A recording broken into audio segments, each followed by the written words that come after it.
ગોપાલ ઇટાલિયા તો એવું કહે છે કે કોંગ્રેસ એ ભાજપની બી ટીમ છે, તો તમે કેવી રીતે ગોપાલ ઇટાલિયાને જોવો છો? મને આ હસવા જેવી વાત નથી. કોંગ્રેસ જ 30 વર્ષથી લડી રહી છે ગુજરાતમાં, અને અમે બી ટીમ.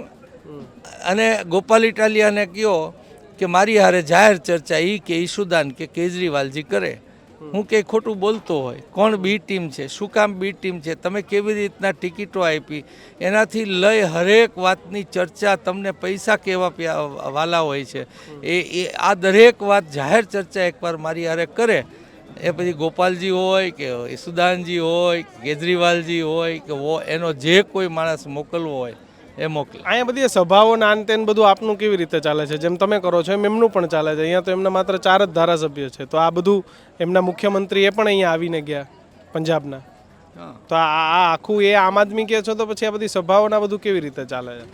કારણ કે સભાઓના તો બધું કોંગ્રેસ ભાજપ જેવું જ ત્યાં પણ છે. અત્યારે સભાઓ હોય, રેલીઓ હોય, જમણવાર હોય, બધું ત્યાં પણ થાય છે.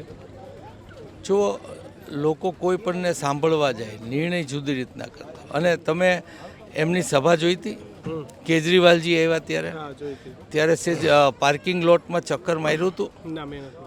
તો એના પાર્કિંગ લોટમાં ક્યાં પાસિંગની GJ3, GJ18, GJ ઓલું, GJ પેલું, ઠેઠ સુરતના નંબર ને બરોડાના નંબર હતા. બહારથી લોકોને લાવી અને દેખાવ કરવો એ એમની સિસ્ટમ છે, એ પણ મેં જોઈ છે. મિત્રો, આવા જ વિડીયો અને શોર્ટ્સ જોવા માટે આજે જ અમારી ન્યૂઝ રૂમ યુટ્યુબ ચેનલને સબસ્ક્રાઇબ કરો.